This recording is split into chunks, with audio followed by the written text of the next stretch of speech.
بسم اللہ الرحمن الرحیم۔ چھٹے سپارے میں سورہ المائدہ کی آیت نمبر 4 کا ہم نے گزشتہ درس میں ترجمہ کیا تھا۔ آگے آیت نمبر 5 اللہ تبارک و تعالیٰ نے ارشاد فرمایا، الیوم احل لکم الطیبات، آج کے دن تمہارے لیے پاکیزہ چیزیں حلال قرار دے دی گئیں۔ الیوم سے مراد وہ زمانہ ہے،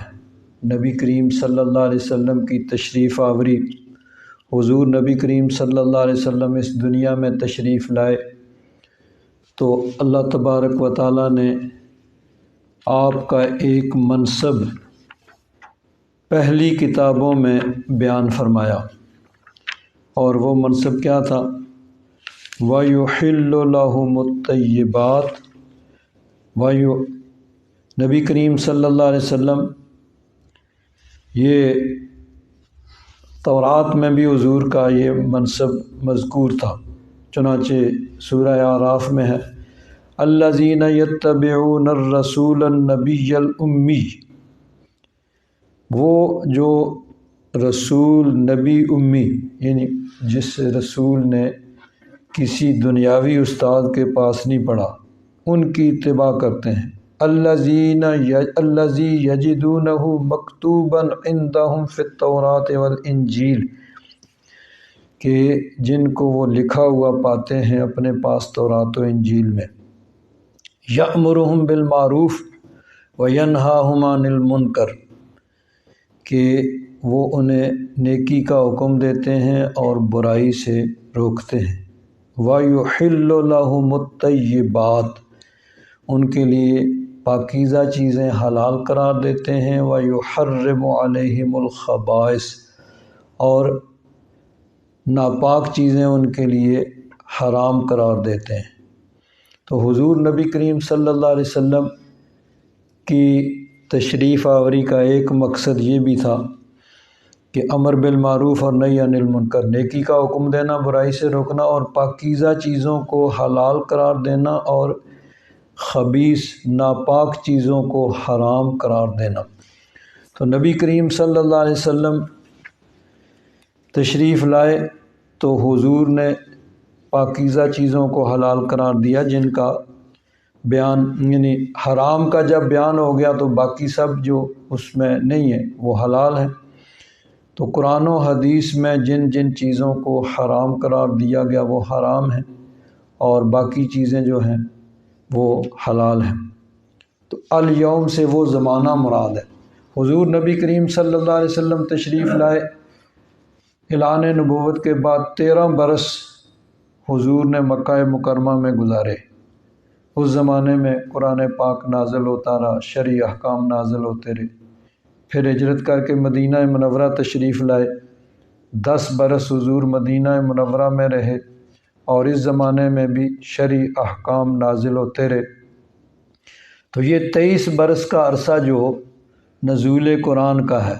13 سال ہجرت سے پہلے اور 10 سال ہجرت کے بعد، اس زمانے میں شرعی احکام نازل ہوئے اور نزول قرآن مکمل ہوا۔ تو اللہ تبارک و تعالیٰ نے فرمایا الیوم احل لکم الطیبات، کیونکہ یہ آخری صورت ہے اور آخری آیات ہیں جو نازل ہوئیں، تو فرمایا کہ تمہارے لیے طیبات حلال قرار دے دی گئیں، یعنی جن جن چیزوں کو بیان کر دیا گیا کہ یہ چیزیں حرام ہیں قرآن پاک میں، حدیث میں، یا جو اصول بیان کر دیے گئے کہ اس طرح، جس طرح کہ پہلے بھی بیان ہوا کہ حضور نبی کریم صلی اللہ علیہ وسلم نے ارشاد فرمایا کہ وہ درندے جن کے یعنی نوکدار دانت ہوتے ہیں، جیسے کہ کتا، بھیڑیا، چیتا، شیر، یہ ان کا کھانا حرام ہے۔ اور اسی طرح وہ جانور، وہ پرندے جو اپنے پنجوں سے نوچتے ہیں، تو ان کا کھانا بھی حرام قرار دے دیا گیا کہ ان کا گوشت نہیں کھا سکتے۔ تو جن جن چیزوں کو حرام قرار دیا گیا قرآن و حدیث میں، یا جو اس اصول کے تحت آتے ہیں، ان سب کا حرام۔ تو اس کے علاوہ باقی حلال۔ آگے فرمایا وَطَعَامُ الَّذِينَ أُوتُوا الْكِتَابَ حِلٌّ لَكُمْ، اور جن کو کتاب دی گئی ان کا طعام تمہارے لیے حلال ہے۔ کتاب دی گئی سے مراد یہودی اور عیسائی ہیں، ان کو اہل کتاب کہا جاتا ہے۔ تو یہاں مفسرین فرماتے ہیں کہ طعام سے مراد ہے ذبیحہ، کہ جس جانور کو اہل کتاب ذبح کریں، جس طرح مسلمان کے لیے بیان ہوا کہ مسلمان کا ذبح کیا ہوا جانور حلال ہے، اور مسلمان کے لیے شرط یہ ہے کہ وہ اللہ کا نام لے کر جانور کو ذبح کرے، اور ذبح کا طریقہ بھی یہی ہے کہ گلے سے اس کی 4 رگیں کٹیں، یا 4 میں سے کم از کم 3 رگیں کٹ جائیں، ایک سانس کی نالی اور ایک خوراک کی نالی اور 2 خون کی نالیاں ہیں، تو ان 4 میں سے 3 رگیں کٹ جائیں اور اللہ کا نام لے کر اس کو ذبح کیا جائے تو وہ جانور حلال ہوتا ہے، جو کہ ذبح اختیاری ہے۔ اور ذبح اضطراری جو ہے اس کا تفصیل سے گزشتہ درس میں بیان ہوا کہ اس کو چاہے تیر پھینکا جائے، چاہے بندوق سے اس کو فائر کیا جائے، یا کوئی جانور ہو جو صدایا ہوا ہو اس کو چھوڑا جائے، تو اس کے ذریعے سے اس کا خون بہایا جائے، وہ کہیں سے بھی اس کا خون بہہ جائے، جب اس کو بسم اللہ پڑھ کے تیر چھوڑا جائے یا جانور کو چھوڑا جائے تو اس کا گوشت کھانا حلال ہے، اگر وہ یعنی انسان کے پہنچنے سے پہلے مر چکا ہو، اور اگر زندہ ہو تو اس کا ذبح کرنا ضروری ہے، تو وہ ذبح اضطراری میں آتا ہے، مجبوری کی صورت میں۔ تو عام حالات میں جانور کو ذبح کرنا ضروری ہے کہ مسلمان بسم اللہ پڑھ کے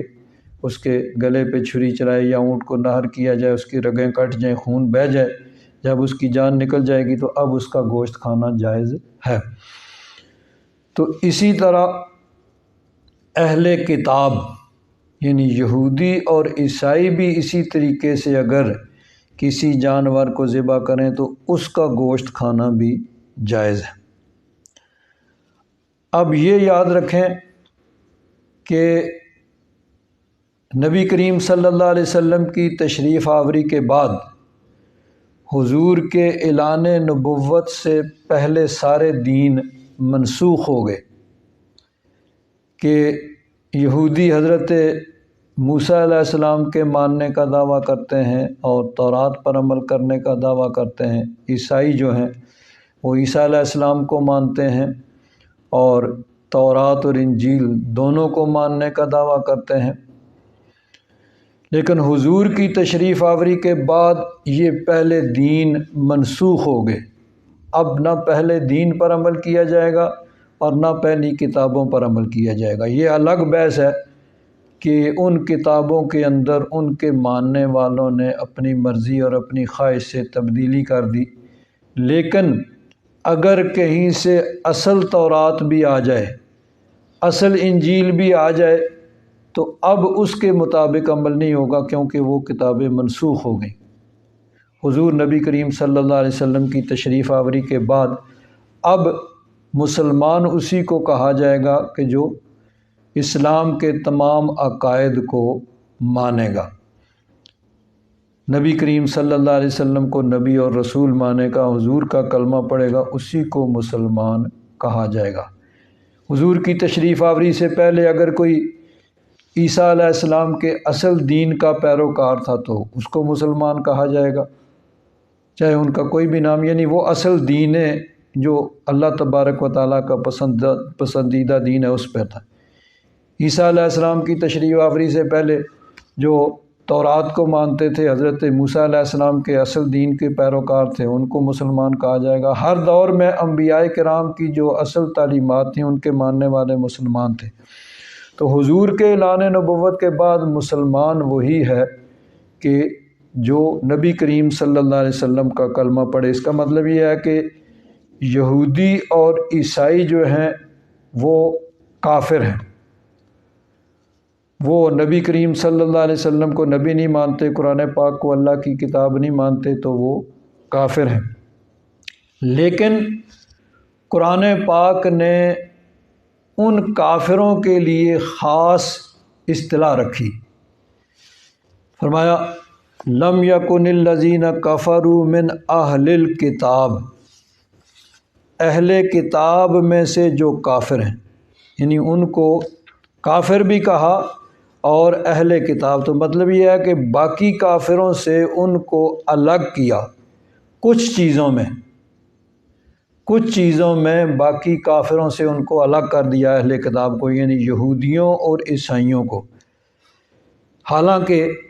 قرآن پاک میں ہی اللہ تبارک و تعالیٰ نے فرمایا وقالت الیہود عزیر ابن اللہ،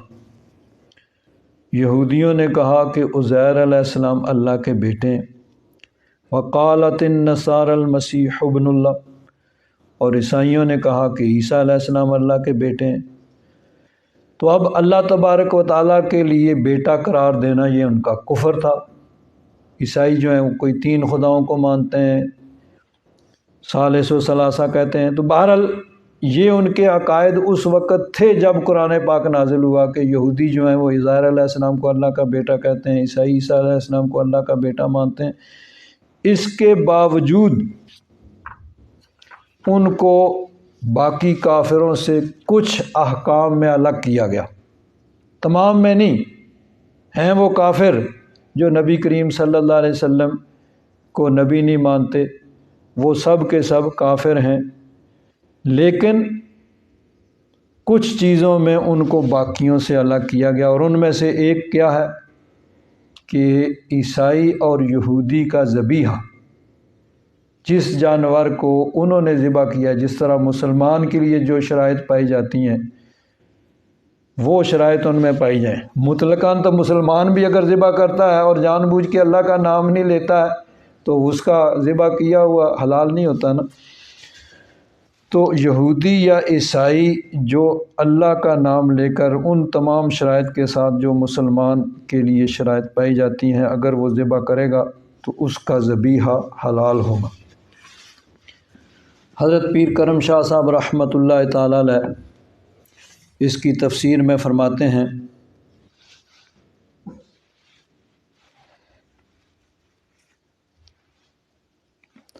یہاں طعام سے مراد یہ اللہ تعالیٰ نے فرمایا نا وَطَعَامُ الَّذِينَ أُوتُوا الْكِتَابَ حِلٌّ لَكُمْ،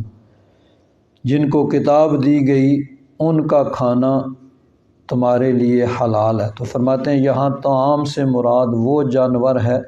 جنہیں ذبح کیا جاتا ہے، یعنی وہ جانور جسے کسی یہودی اور نصرانی یعنی عیسائی نے ذبح کیا ہو، اس کا کھانا مسلمان کے لیے حلال ہے اگر ذبح کے وقت انہوں نے اللہ تعالیٰ کا نام لیا۔ یہ ہے جس طرح مسلمان کے لیے اللہ کا نام لینا ضروری ہے، جان بوجھ کر اگر وہ اللہ کا نام نہیں لیتا ہے، چھوڑ دیتا ہے، تو جانور پھر بھی حرام ہوگا، اس کا گوشت کھانا جائز نہیں ہوگا۔ تو اسی طرح یہودی عیسائی وہ بھی اللہ کا نام لے کر ذبح کرے تو اس کا کھانا جائز ہے۔ تو فرماتے ہیں کہ اگر وہ اللہ کا نام لے کر اس طریقے سے ذبح کرے جس طرح مسلمان ذبح کرتے ہیں، تو پھر تو سب ائمہ اس کے حلال ہونے پر متفق ہیں۔ لیکن وہ اگر کسی اور طریقے سے ذبح کرتے ہیں، مثلاً وہ عزیر علیہ السلام کا نام لیتے ہیں، مسیح علیہ السلام کا نام لیتے ہیں، کیونکہ یہودیوں کا ایک گروہ جو ہے عزیر علیہ السلام کو اللہ کا بیٹا کہتا ہے، مسیح جو ہیں ان کے فرقے جو ہیں وہ عیسیٰ علیہ السلام کو اللہ کا بیٹا کہتے ہیں۔ تو اگر وہ عزیر اور مسیح علیہ السلام کا نام لے کر ذبح کریں تو پھر کیا حکم ہے؟ اس کے متعلق بہترین قول وہ ہے جسے صاحب روح المعانی نے حضرت حسن بصری سے نقل کیا، اور وہ کیا ہے؟ فرماتے ہیں کہ اگر تو خود سنے کہ اس نے غیر اللہ کا نام لیا ہے، یعنی جو ان کے اپنے طریقے سے وہ حضرت عزیر علیہ السلام کا نام لیتے ہیں یا مسیح علیہ السلام کا نام لیتے ہیں، تو اسے نہ کھاؤ، اور اگر تو نے خود نہیں سنا تو پھر حلال ہے۔ آگے عربی عبارت قرطبی کے حوالے سے وقال الحسن اذا ذبح الیہودی والنصرانی فذکر اسم اللہ تعالی وانت تسمع وذکر اسم غیر اللہ تعالی وانت تسمع فلا تاکل، کہ اگر تمہارے سامنے اس نے ذبح کیا اور غیر اللہ کا نام لیا ہے تو پھر اس کو نہ کھاؤ۔ فَإِذَا غَابَ عَنْكَ فَقُلْ، اگر تمہارے سامنے اس نے ذبح نہیں کیا، صرف یہ ہے کہ اس یہودی یا عیسائی کا ذبیح ہے، تو فرماتے ہیں پھر اس کو کھا لو۔ فَقَدْ أَحَلَّ اللَّهُ لَكَ، اللہ تبارک و تعالیٰ نے اسے تمہارے لیے حلال کیا ہے۔ تو بہرحال یہودیوں اور عیسائیوں کا ذبیحہ یہ مسلمانوں کے لیے جس جانور کو وہ ذبح کریں، اور اگر مسلمانوں کے طریقے سے ذبح کریں یعنی اللہ کا نام لے کر ذبح کریں تو پھر اس میں کوئی اختلاف نہیں ہے کہ وہ جائز ہے۔ اور آج عام طور پر کہا جاتا ہے بھئی یہ اس طرح یعنی یہ جو عیسیٰ علیہ السلام کے بارے میں عقیدہ رکھتے ہیں یا عزیر علیہ السلام کے متعلق عقیدہ رکھتے ہیں، تو یہی عقائد تو قرآن پاک نے ان کے بیان کیے ہیں کہ یہ ان کے عقائد ہیں۔ اس کے باوجود ان کو کافر بھی کہا، لیکن کچھ چیزوں میں باقی کافروں سے ان کو الگ کیا۔ تو ایک حکم یہ جو باقیوں سے الگ ہے وہ یہ ہے کہ ان کا ذبیحہ حلال ہے، بشرطے کہ وہ اس کو اس طریقے سے ذبح کریں جس طرح مسلمان ذبح کرتے ہیں۔ یہودیوں اور عیسائیوں کے علاوہ باقی کافر جو ہیں، چاہے وہ آتش پرست ہو، ہندو ہو، سکھ ہو یا کسی بھی مذہب کا پیروکار ہو، وہ چاہے بسم اللہ اللہ اکبر کہہ کر بھی ذبح کرے تو وہ حلال نہیں ہوگا، ان کا ذبیحہ حلال نہیں ہوگا۔ یہ استثناء، یہ جو ایکسیپشن ہے، یہ صرف اور صرف اہل کتاب کے لیے یعنی یہودیوں اور عیسائیوں کے لیے ہے کہ فرمایا وَطَعَامُ الَّذِينَ أُوتُوا الْكِتَابَ حِلٌّ لَكُمْ، اہل کتاب جن کو کتاب دی گئی ان کا ذبیحہ تمہارے لیے حلال ہے۔ وَطَعَامُكُمْ حِلٌّ لَهُمْ، اور تمہارا طعام یعنی تمہارا ذبیحہ ان کے لیے حلال ہے۔ وَالْمُحْصَنَاتُ مِنَ الْمُؤْمِنَاتِ، اور پاک دامن عورتیں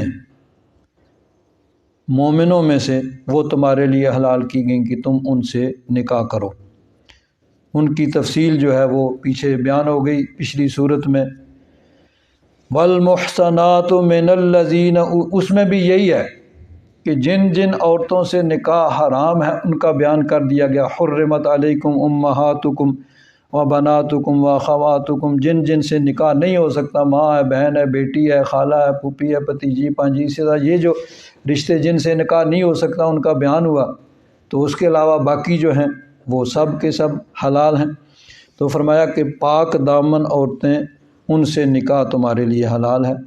والمحصنات من الذین اوتوا الکتاب من قبلکم، اور پاک دامن عورتیں ان کی جن کو کتاب دی گئی تم سے پہلے۔ یہ دوسرا حکم ہے کہ جس میں اہل کتاب کو باقی کافروں سے الگ کیا گیا۔ پہلا حکم کیا ہے کہ ان کا ذبیحہ حلال ہے اگر وہ مسلمانوں کے طریقے پر ذبح کریں، اور دوسرا حکم یہ کہ ان کی عورتوں سے مسلمان مرد کا نکاح ہو سکتا ہے۔ یہودی یا عیسائی عورت ہو تو مسلمان مرد ہو تو اس کا نکاح مسلمان مرد کا اس عیسائی عورت یا یہودی عورت سے ہو سکتا ہے۔ باقی مذاہب جو ہیں ان کے متعلق جو ہے پیچھے دوسرے سپارے میں گزر چکا کہ کفار کے باقی جو بھی تمام جتنے بھی قسمیں ان کی جو بھی کسی قسم کے کفار ہوں ان کے ساتھ کسی مسلمان مرد یا عورت کا نکاح نہیں ہو سکتا، نہ کسی کافر مرد کے ساتھ مسلمان عورت کا اور نہ کسی کافر عورت کے ساتھ مسلمان مرد کا۔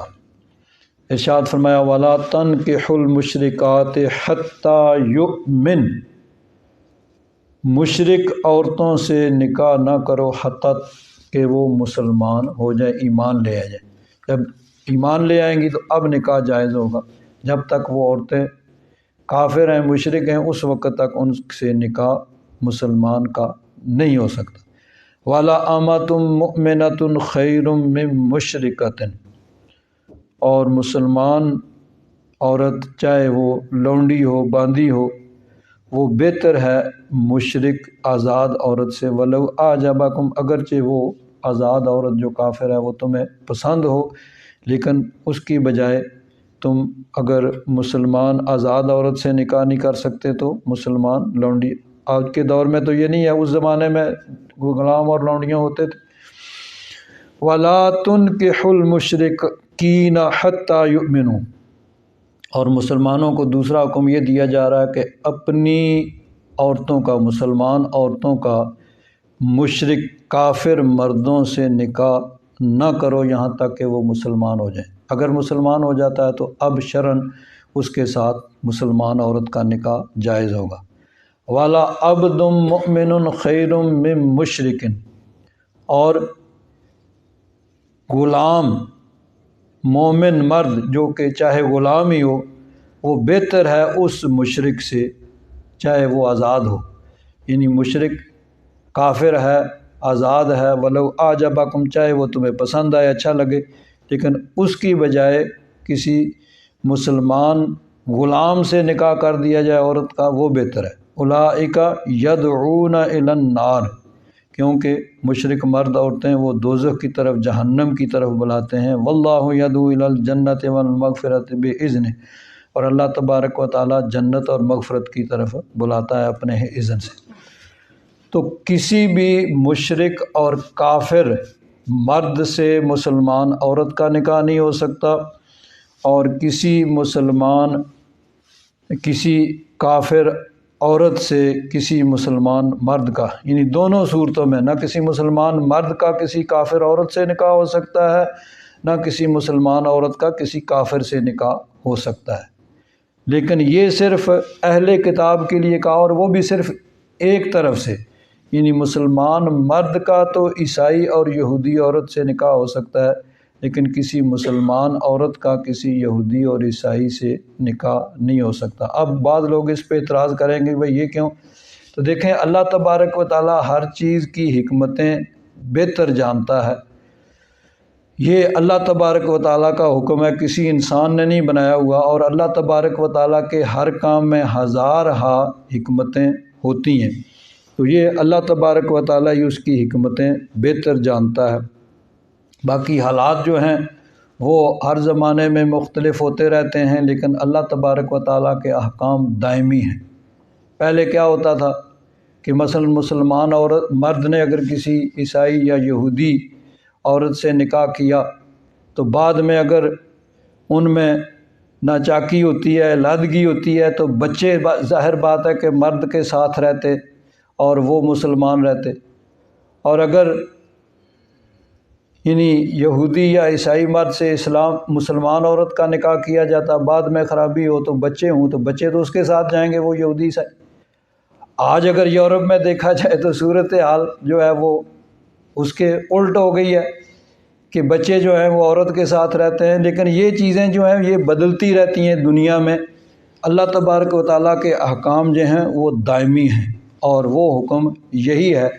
کہ مسلمان مرد کا تو عیسائی عورت اور یہودی عورت سے نکاح ہو سکتا ہے، لیکن مسلمان عورت کا کسی یہودی مرد یا عیسائی سے نکاح نہیں ہو سکتا۔ تو اہل کتاب کے علاوہ باقی جتنے کافر ہیں وہ کسی بھی دین کے پیروکار ہوں یا کسی دین کو نہ مانتے ہوں،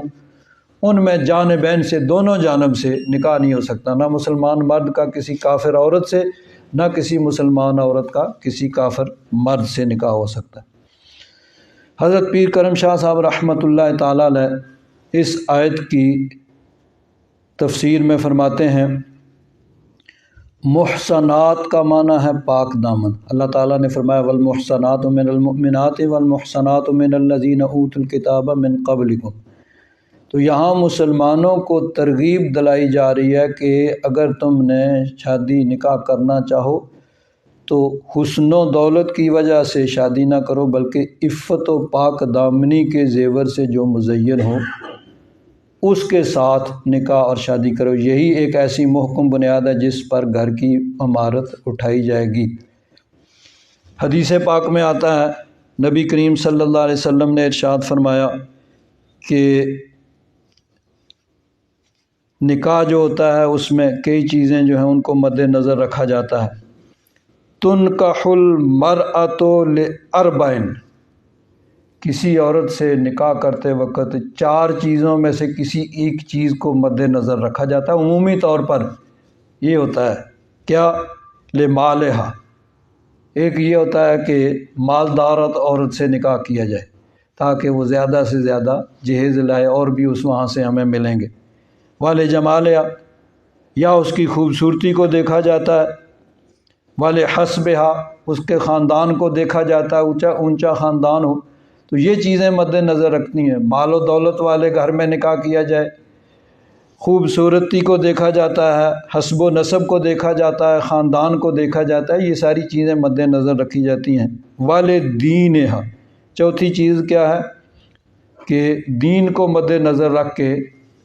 رشتہ نکاح کا قائم کیا جاتا ہے۔ تو حضور نے فرمایا فاظفر بذات الدین،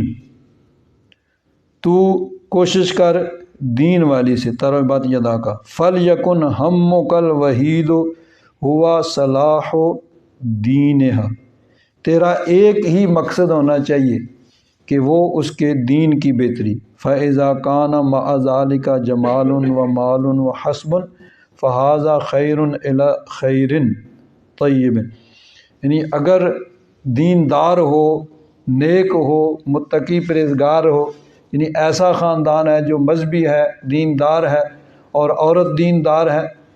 تو اس کے ساتھ اگر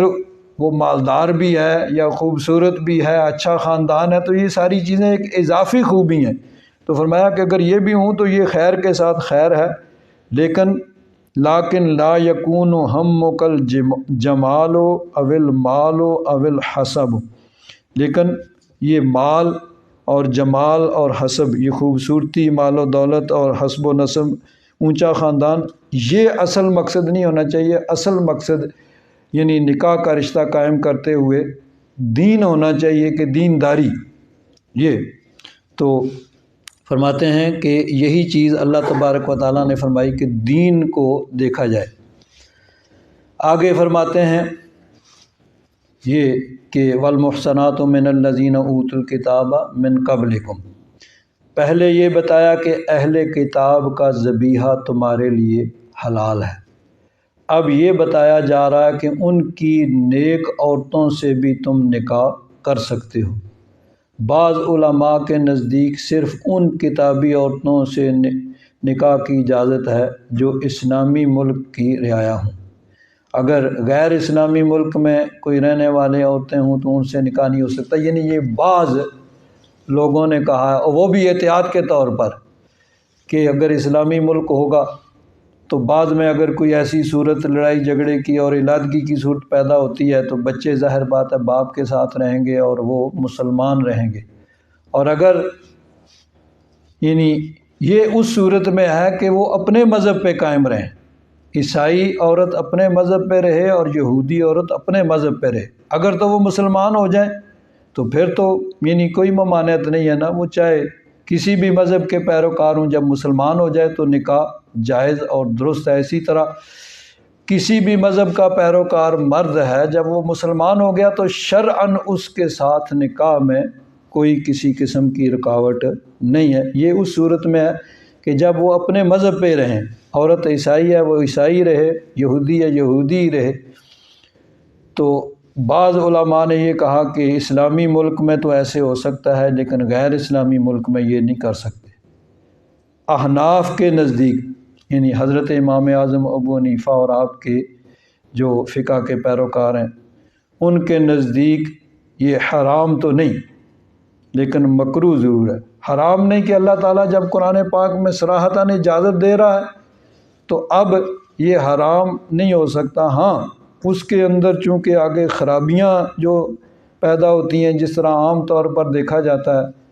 بعض اوقات یہ بھی ہوتا ہے کہ وہ مسلمان مرد یا عورت مسلمان بھی ہو جاتے ہیں وقتی طور پر، لیکن کچھ لوگ ہوتے ہیں ان کے اپنے مقاصد ہوتے ہیں، ان کو مقاصد کو پورا کرنے کے بعد وہ پھر اپنے مذہب سے پھر جاتے ہیں، تو یہ چیزیں تو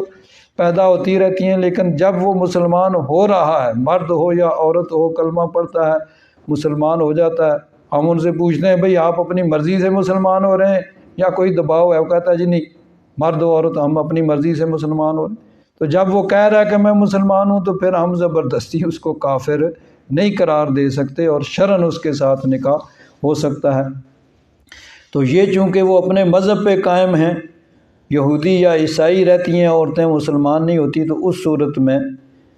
بعض نے یہ کہا کہ صرف یہ اسلامی ملک میں ہو سکتا ہے، غیر اسلامی ملک میں نہیں ہو سکتا، لیکن تحقیق یہی ہے کہ کہیں بھی ہو اس صورت میں نکاح ہو سکتا ہے کہ جب اللہ تبارک و تعالیٰ نے اجازت دی ہے۔ تو فرماتے ہیں احناف کے نزدیک حرام تو نہیں ہے لیکن مکروہ ضرور ہے، لیکن بعض علماء نے ہر کتابی عورت سے نکاح کی اجازت دی ہے، خواہ وہ مملکت اسلامیہ کی رعایا ہو یا کسی غیر اسلامی ملک میں ہو۔ آگے فرماتے ہیں یہاں یہ بات یاد رہے کہ قرآن نے جو حلال فرمایا ہے تو اس کا مطلب یہ ہے کہ کسی عورت کا صرف یہودی یا نصرانی ہونا اس کی حرمت کا باعث نہیں، یعنی وہ یہودی یا عیسائی ہے تو اس صورت میں اس سے نہیں، لیکن اگر اس کی وجہ سے اور خرابیاں روح پذیر ہوتی ہوں تو پھر حرمت لغیر ہی ثابت ہو جائے گی۔ یہ عام طور پر دیکھا گیا کہ جن لوگوں نے ایسی عورتوں سے نکاح کیا ان کے گھروں میں وہی طرز معاشرت داخل ہو گیا، وہی بے پردگی، وہی غیر مردوں سے اختلاط اسلامی، یعنی یہ چیزیں پھر ہوتی ہیں۔ لیکن بہرحال قرآن پاک نے جب اس کو جائز قرار دیا ہے تو یہ جائز ہے۔ یہ دو حکم ہیں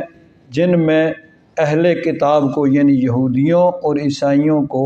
باقی کافروں سے الگ کیا گیا ہے کہ ان کے لیے یہ مخصوص احکام ہے، حالانکہ یہ کافر ہیں، ان کو کافر ہی کہا گیا ہے، اور جب یہ اسلامی عقائد کو نہیں مانتے، نبی کریم صلی اللہ علیہ وسلم کو نبی نہیں مانتے، تو یہ یعنی اسلامی روح سے کافر ہوں گے۔ لیکن دو حکم ان کے ہلاک کیے گئے، ایک ان کا ذبیحہ اگر وہ مسلمانوں کے طریقے پر ذبح کریں تو اس کو کھانا جائز ہے، اور دوسرا یہ کہ یہودی یا عیسائی یعنی اہل کتاب کی عورت کا نکاح مسلمان مرد سے ہو سکتا ہے۔ اذا آتیتموہن اجورہن، جب کہ تم انہیں دو ان کے اجر یعنی مہر۔ تو مہر یہ نکاح کے اندر ضروری ہوتا ہے، حق مہر جس کو کہا جاتا ہے۔ تو حق مہر عورت کا حق ہوتا ہے، اور یہ جو ہوتا ہے یہ شریعت نے کوئی مقرر نہیں کیا کیا، بلکہ یہ عرف پہ ہوتا ہے کہ اس خاندان میں اس علاقے میں کتنا ہوتا ہے، اس کو مہر مثل کہا جاتا ہے۔ تو نکاح کے اندر مہر حق مہر کا ذکر کرنا بھی ہوتا ہے، اس کو ذکر کیا جاتا ہے، اور اگر اس وقت ذکر نہیں کیا جاتا تو پھر مہر مثل دینا لازم ہوگا، یعنی اس خاندان کے اندر اور اس علاقے میں جو عام طور پر جو مقرر کیا جاتا ہے وہ دینا ضروری ہوگا۔ لیکن اگر وہ دونوں کسی بات پہ ایگری ہو گئے ہیں اور اس کا ذکر کیا گیا ہے تو جو بھی وہ مقرر کریں گے وہ ہوگا۔ تو جب تم دو ان کے اجور یعنی ان کے مہر، محسنین غیر مصافحین، پاک دامن بنتے ہوئے نہ کہ بدکاری کرتے ہوئے، ولا متخذی اخدان، اور نہ چوری چھپے آشنا بناتے ہوئے، یعنی نکاح کو اللہ تبارک و تعالیٰ نے جائز قرار دیا، اور بدکاری کی تمام صورتیں جو ہیں ان کو ممنوع قرار دے دیا گیا، چاہے تو بدکاری اعلانیہ ہو جیسا کہ یورپ میں ہوتا ہے کہ ٹھیک ہے بھئی کوئی رکاوٹ نہیں ہے، نہ قانوناً کوئی رکاوٹ ہے اور نہ معاشرتی طور پر کوئی رکاوٹ ہے، اور اس کی حوصلہ افزائی کی جاتی ہے، یا خفیہ طور پر یعنی سامنے نہیں، لیکن بدکاری بہرحال بدکاری ہے اور اس کو حرام قرار دیا گیا۔ یہ یاد رکھیں کہ اللہ تبارک و تعالیٰ نے ہر انسان، صرف انسان ہی نہیں بلکہ ہر حیوان کے اندر شہوت کا جذبہ رکھا ہے۔ حیوان جو ہوتے ہیں وہ کسی قاعدے قانون کے پابند نہیں ہوتے ہیں، وہ اپنی طبیعت کے تابع ہوتے ہیں کہ ٹھیک ہے جو طبیعت نے چاہا وہ کرنا ہے۔ انسان کو اللہ تبارک و تعالیٰ نے عقل کی دولت دی ہے، اشرف المخلوقات بنایا ہے، تو انسان کو قاعدے اور قانون کا پابند کیا ہے۔ تو اللہ تبارک و تعالیٰ نے ہر انسان مرد اور عورت میں شہوت کا جذبہ رکھا ہے، اور اس جذبے کی تسکین کا جائز طریقہ بیان کر دیا کہ یہ ہے جائز طریقہ کہ تم نکاح کرو اور نکاح کے ذریعے سے اپنے اس جذبے کی تسکین کرو، یہ تو ہے جائز۔ اس کے علاوہ باقی صورتیں جو ہیں جو منع قرار دے دی گئی ان کو یعنی حرام قرار دیا گیا اور گناہ قرار پایا۔ یہ یاد رکھیں کہ کام ایک ہی ہے، چیز ایک ہی ہے۔ جب اللہ رسول کے حکم کے مطابق کیا جائے گا تو وہ جائز ہوگا، اور جب اللہ رسول کے حکم کے خلاف کیا جائے گا تو وہ ناجائز اور حرام اور گناہ ہوگا۔ تو جب اللہ رسول کے حکم کے خلاف کیا جائے گا تو گناہ ہوگا، تو جب اللہ رسول کے حکم کے مطابق کیا جائے گا تو صرف جائز اور حلال نہیں بلکہ وہی کام ثواب قرار پائے گا۔ حدیث پاک میں آتا ہے تو صحابہ کرام رضوان اللہ تعالیٰ علیہم اجمعین نے عرض کیا حضور کیا جب انسان جو ہے وہ نکاح کے ذریعے اپنے اس شہوت کے جذبے کی تسکین کرتا ہے تو کیا اس کو ثواب ہے؟ حضور نے فرمایا ہاں، اگر یہ بتاؤ کہ اگر وہ حرام طریقے سے اپنے اس شہوت کے جذبے کو پورا کرے گا تو گناہ گار ہوگا کہ نہیں؟ عرض کیا حضور گناہ گار ہوگا، جب اللہ رسول کی نافرمانی ہے، ناجائز طریقہ اختیار کر رہا ہے تو گناہ گار ہوگا۔ تو فرمایا کہ جب اللہ رسول کے حکم کے مطابق جائز طریقے سے وہ کام کرے گا تو وہ ثواب بھی بن جائے گا۔ تو چیز ایک ہی ہے، فرق صرف یہ ہے کہ جب اللہ رسول کے حکم کے خلاف ہوگا تو وہی چیز حرام اور گناہ ہوگی، اور وہی کام جب اللہ رسول کے حکم کے مطابق ہوگا تو پھر وہی چیز نہ صرف جائز بلکہ ثواب کا باعث بن جائے گا۔ تو دیکھیے اللہ تبارک و تعالیٰ نے یعنی یہ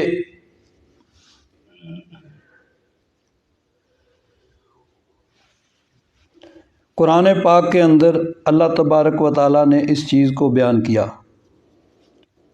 اللہ تبارک و تعالیٰ نے ارشاد فرمایا وَلَا تَقْرَبُوا الزِّنَا إِنَّهُ كَانَ فَاحِشَةً، کہ بدکاری کے قریب نہ جاؤ کیونکہ وہ بے حیائی کا کام ہے۔ تو اللہ تبارک و تعالیٰ نے اس سے صراحتاً منع کیا۔ اب آگے احادیث مبارکہ میں بھی اس چیز کو بیان کیا گیا۔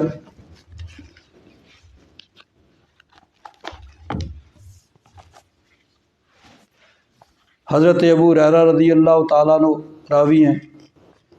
فرماتے ہیں قال قال رسول اللہ صلی اللہ علیہ وسلم لا یزنی الزانی حین یزنی وہو مؤمن، فرمایا کہ جب بدکاری کرنے والا بدکاری کر رہا ہوتا ہے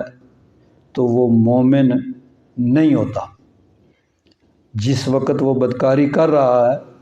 اس وقت اس کا ایمان اس سے نکل جاتا ہے۔ ولا یسرق السارق حین یسرق وہو مؤمن، اور چوری کرنے والا جب چوری کر رہا ہوتا ہے تو وہ اس وقت مومن نہیں ہوتا۔ ولا یشرب الخمر حین یشربها وہو مؤمن، شراب پینے والا جب شراب پی رہا ہوتا ہے تو اس وقت وہ مومن نہیں ہوتا۔ ولا ينتهب نهبة يرفع الناس إليها في أبصارهم حين ينتهبها وهو مؤمن، اور چھینا جھپٹی کرنے والا، کسی کا مال چھیننے والا، یعنی زبردستی کسی کا مال چھیننے والا، جب وہ مال چھین رہا ہوتا ہے تو اس وقت وہ مومن نہیں ہوتا۔ ولا یغل احدکم حین یغل وہو مؤمن، اور جب کوئی آدمی دھوکہ کر رہا ہوتا ہے، خیانت کر رہا ہوتا ہے تو اس حالت میں وہ مومن نہیں ہوتا۔ فَإِيَّاكُمْ إِيَّاكُمْ، بچو ان سے، بچو ان سے، بخاری شریف اور مسلم شریف کی روایت۔ تو ایک بیان ہوا بدکاری، کہ جب کوئی آدمی بدکاری کرتا ہے تو اس وقت وہ مومن نہیں ہوتا، کیونکہ اللہ تبارک و تعالیٰ نے ایک جائز طریقہ جو ہے وہ بیان فرمایا ہے۔ تو جب ایک جائز طریقہ ہے اس کو چھوڑ کے کوئی آدمی ناجائز اور حرام طریقہ اختیار کرتا ہے تو فرمایا کہ اس حالت میں وہ مومن نہیں ہوتا۔ اسی طرح چوری کرنے والا، کہ ایک آدمی مال کماتا ہے محنت کے ساتھ مزدوری، اور دوسرا آدمی آتا ہے اور اس کا مال چوری کر کے لے جاتا ہے، تو فرمایا کہ چوری کرنے والا چوری کرتے ہوئے مسلمان نہیں ہوتا۔ شراب جو ہے یہ ام الخبائث ہے کہ اس کی وجہ سے آگے بہت سے مفاسد پیدا ہوتے ہیں کہ جب آدمی شراب پیتا ہے اس کو ہوش حواس نہیں ہوتا، پھر وہ چیزیں اپنی زبان سے نکالتا ہے کہ جس کی وجہ سے کبھی کفر لازم آتا ہے، کبھی اور بہت سی خرابیاں پیدا ہوتی ہیں۔ اس کو یہ نہیں پتہ کہ اب میرے سامنے میری ماں ہے، میری بہن ہے، میری بیٹی ہے، میری بیوی ہے، کون ہے۔ تو اس لیے فرمایا کہ اس کو یعنی ام الخبائث کہا گیا، یعنی تمام فسادات، تمام برائیوں کی جڑ کہا گیا۔ تو فرمایا کہ جب شراب پینے والا شراب پی رہا ہوتا ہے تو اس وقت وہ مومن نہیں ہوتا۔ ولا ینتہب، اور جو دوسروں کا مال چھین لیتا ہے۔ ایک تو ہوتی ہے نا چوری۔ چوری کیا ہوتی ہے کہ کسی نے اپنا مال کہیں رکھا ہوا ہے حفاظت میں، تو کوئی آدمی کسی طریقے سے وہاں سے اس کو یعنی نکال کے لے جاتا ہے۔ اور ایک ہوتا ہے کہ چوری نہیں ہوتی ہے، بندوق تان لی، اسلحہ تان لیا، چلو بھائی نکالو جو کچھ ہے، چلو کھولو، چلو نکالو، تو یہ اس سے بھی برا ہے۔ اسی لیے چوری اور ڈاکے میں شرعاً بھی اس کی سزا میں بھی فرق کیا گیا ہے کہ چور کو کہا کہ اس کا ہاتھ کاٹا جائے گا، اور جو ڈاکہ اس کو فساد فی الارض کہا گیا کہ ٹھیک ہے بھئی ان کو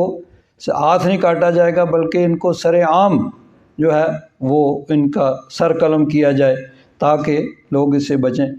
تو فرمایا کہ جو آدمی دوسرے کا مال چھینتا ہے، یرفع الناس، لوگ بے بسی کے ساتھ دیکھ رہے ہوتے ہیں کہ وہ اس کا مال اسے چھین کے لے جا رہا ہوتا ہے، کچھ نہیں کر سکتے، تو اس حالت میں وہ مومن نہیں ہوتا۔ اور اسی طرح غلہ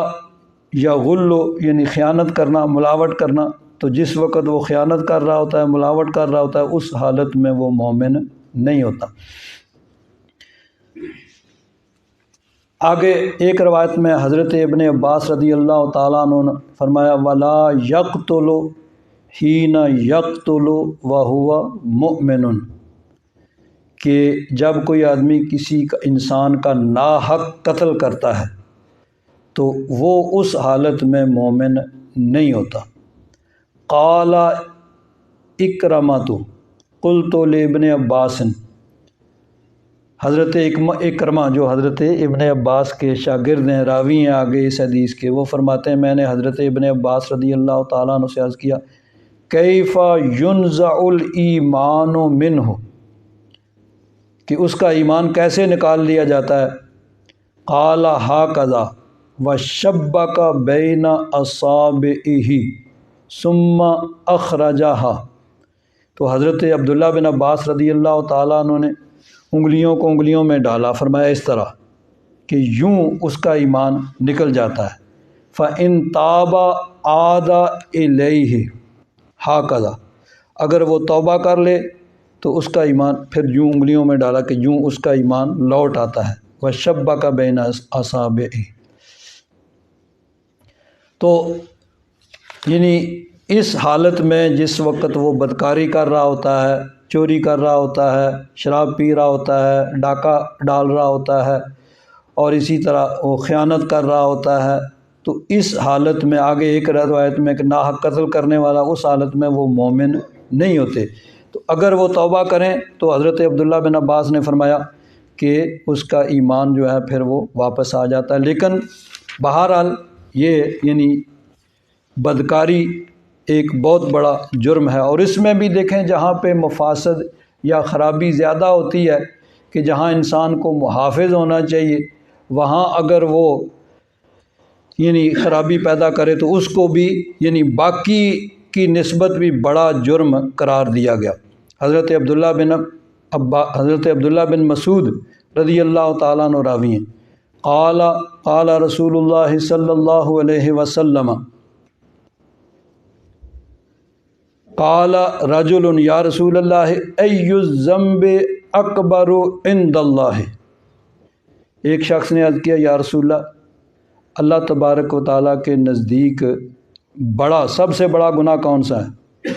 قال ان تدعو للہ ندا وہو خلقک، تو حضور نے فرمایا کہ تو اللہ تبارک و تعالیٰ کا شریک کسی کو ٹھہرائے، حالانکہ وہ تیرا خالق ہے، اللہ تبارک و تعالیٰ نے تجھے پیدا کیا ہے اور تو اسی کا شریک کسی کو ٹھہرائے اور کسی اور کی عبادت کرے۔ قال ثم، انہوں نے عرض کیا حضور پھر اس کے بعد کون سا بڑا گناہ ہے؟ قال ان تقتل ولدک خشیۃ ان یطعم معک، تو حضور نے فرمایا کہ تو اپنی اولاد کو اس وجہ سے قتل کرے کہ وہ تیرے ساتھ کھائیں گے، یعنی اس ڈر سے کہ وہ کھانا کہاں سے کھائیں گے، اس وجہ سے اس کو قتل کر دے۔ قال ثم، انہوں نے عرض کیا حضور اس کے بعد کون سا بڑا گناہ ہے؟ قال ان تزنی حلیلۃ جارک، تو حضور نے فرمایا کہ تو بدکاری کرے پڑوسی کی عورت سے۔ فانزل اللہ تصدیق، اب چونکہ اس میں پڑوسی کا جو حق ہے چاہیے تو یہ تھا کہ پڑوسی اس کی عزت و ناموز کا محافظ ہو، تو جہاں اس کو پڑوسی کے حقوق میں سے جس طرح اس کے مال کی اور باقی چیزوں کی حفاظت پڑوسی کے ذمہ ہے، اسی طرح اس کی عزت و ناموس کی حفاظت بھی اس کے ذمہ تھی، تو جہاں اس کو محافظ ہونا چاہیے تھا وہاں وہ خود ہی اس کا ڈاکو بن گیا، تو اس لیے اس جرم کو باقیوں سے بڑھ کر جرم قرار دیا گیا۔ فانزل اللہ تصدیقہا، اللہ تبارک و تعالیٰ نے قرآن پاک میں پھر اس کی تصدیق نازل فرمائی۔ اللہ تبارک و تعالیٰ نے قرآن پاک میں ارشاد فرمایا والذین لا یدعون مع اللہ الہا آخر، وہ جو اللہ تبارک و تعالیٰ کے ساتھ کسی اور کو نہیں پکارتے، یعنی اس کی عبادت نہیں کرتے، اللہ تبارک و تعالیٰ کی صرف عبادت کرتے ہیں۔ ولا یقتلون النفس التی حرم اللہ الا بالحق،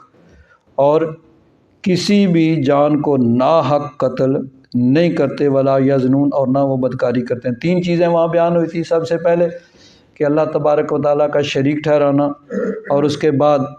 دوسری چیز ناحق کسی جان کو قتل کرنا، اور تیسرا بدکاری۔ تو اللہ تبارک و تعالیٰ نے قرآن پاک میں اس کی تصدیق نازل فرمائی، تینوں چیزوں کو اسی تفصیل سے بیان کیا۔ وَمَن يَفْعَلْ ذَلِكَ يَلْقَ أَثَامًا، اور جس نے یہ کام کیا تو اس کو سخت گناہ ملے گا، پہنچے گا۔ یضاعف لہ العذاب یوم القیامہ، اور اس کا عذاب قیامت کے دن دگنا کیا جائے گا۔ وَيَخْلُدْ فِيهِ مُهَانًا، اور اس میں وہ ذلت کے ساتھ ہمیشہ رہے گا۔ إِلَّا مَن تَابَ وَآمَنَ وَعَمِلَ صَالِحًا، ہاں جس نے توبہ کی، ایمان لایا اور نیک عمل کیے۔ فَأُولَٰئِكَ يُبَدِّلُ اللَّهُ سَيِّئَاتِهِمْ حَسَنَات، اللہ تبارک و تعالیٰ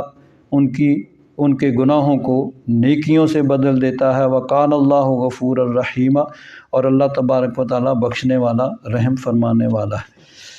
تو اللہ تبارک و تعالیٰ نے بدکاری کو حرام قرار دیا۔ قرآن پاک کے اندر اور احادیث مبارکہ میں نبی کریم صلی اللہ علیہ وسلم نے اس چیز کو منع فرمایا۔ احادیث مبارکہ اور بھی ہیں جن کے اندر نبی کریم صلی اللہ علیہ وسلم نے اس چیز سے منع فرمایا اور اس کی شدت اور اس کے گناہ کو بیان کیا۔ ایک حدیث پاک میں حضرت ابو ہریرہ رضی اللہ تعالیٰ عنہ راوی ہیں، فرماتے ہیں تین شخص جن سے اللہ تبارک و تعالیٰ نہ کلام فرمائے گا اور نہ انہیں پاک کرے گا اور نہ ان کی طرف نظر رحمت فرمائے گا اور ان کو دردناک عذاب دے گا۔ قرآن پاک میں دو مقامات پہ اس چیز کو، یعنی یہ جو الفاظ ہیں اس حدیث پاک کے، ان کو بیان کیا گیا۔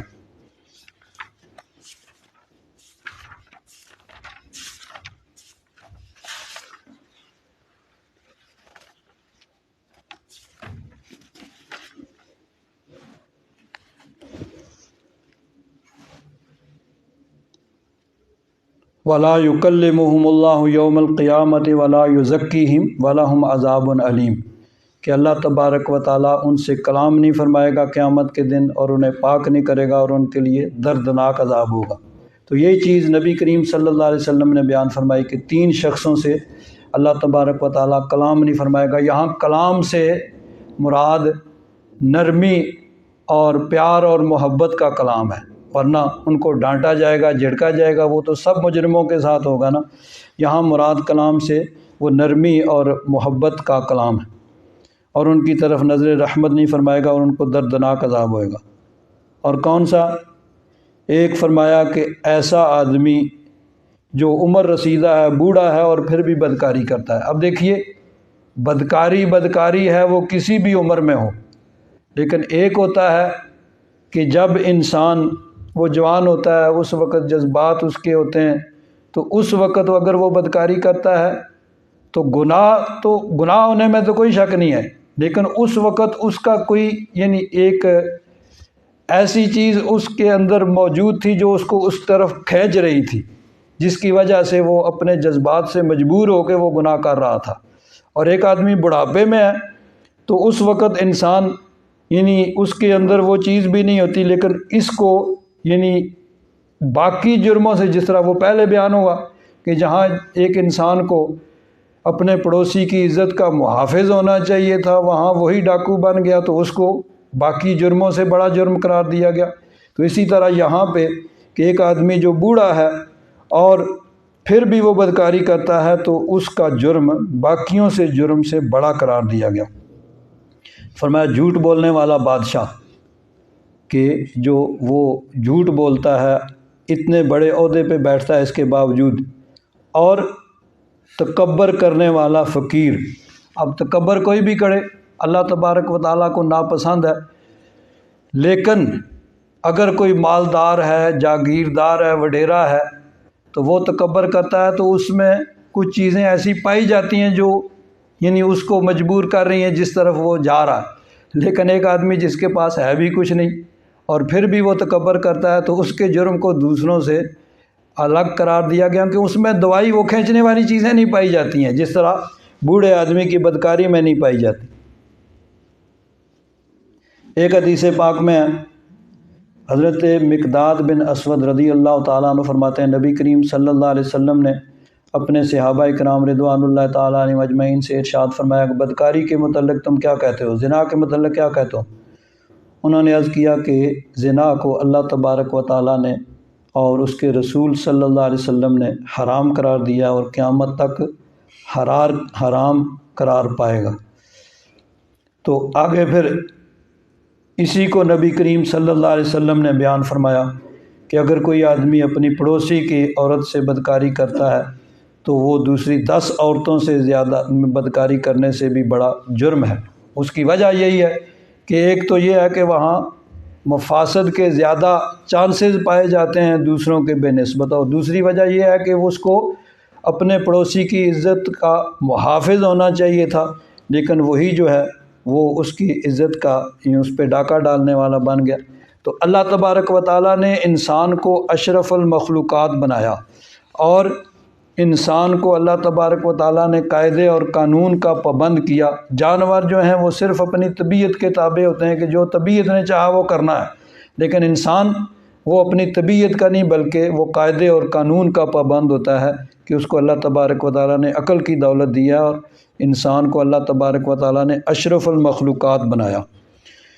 تو ارشاد فرمایا اذا آتیتموہن اجورہن محسنین غیر مسافحین ولا متخذی اخدان، کہ جب تم ان کے مہر ادا کرو اور پاک دامن بنتے ہوئے، نہ کہ تم یعنی اعلانیہ گناہ کرتے ہوئے اور نہ خفیہ گناہ کرتے ہوئے۔ تو یہاں پہ پیچھے جو آیت میں اللہ تبارک و تعالیٰ نے اہل کتاب یہودیوں اور عیسائیوں کو، حالانکہ وہ کفر میں باقی کافروں کے برابر ہیں، جس طرح باقی کافر ہیں اسی طرح وہ بھی کافر ہیں، لیکن 2 چیزوں میں ان کو باقیوں سے الگ کیا۔ ایک یہ کہ اگر کوئی عیسائی یا یہودی اہل کتاب میں سے وہ اس طریقے سے ذبح کرے جس طریقے سے مسلمان ذبح کرتے ہیں تو اس کا ذبیحہ حلال ہوگا، اور دوسرا یہ کہ کوئی عیسائی یا یہودی یعنی اہل کتاب میں سے عورت، اس کا نکاح مسلمان مرد سے اس کو جائز قرار دیا گیا، یعنی وہ اپنے ہی مذہب پہ رہیں۔ اگر تو مسلمان ہو جائیں تو پھر بھی کسی مذہب کے تابع ہوں تو پھر تو کوئی حرج نہیں ہے۔ یہ اس صورت میں ہے کہ وہ اپنے مذہب پہ رہیں اور اپنے مذہب پہ رہتے ہوئے مسلمان مرد کے ساتھ اس کے یعنی اہل کتاب کی عورت کے نکاح کو جائز کیا گیا۔ تو فرمایا کہ پاک دامن عورتیں مومن عورتوں میں سے اور اہل کتاب کی عورتوں میں سے پاک دامن ان سے تم نکاح کر سکتے ہو۔ اللہ تبارک و تعالیٰ نے تمہارے لیے حلال اور جائز قرار دیا ہے جب کہ تم ان کے مہر ادا کرو اور تم نہ اعلانیہ اور نہ خفیہ طور پر بدکاری کرنے والے ہو۔ وَمَن يَكْفُرْ بِالْإِيمَانِ، یہاں تنبیہ کی گئی کہ اہل کتاب سے یعنی عیسائی اور یہودی عورتوں سے نکاح کو حلال اور جائز قرار دیا گیا، لیکن آگے متنبہ فرما دیا کہ یہ نہ ہو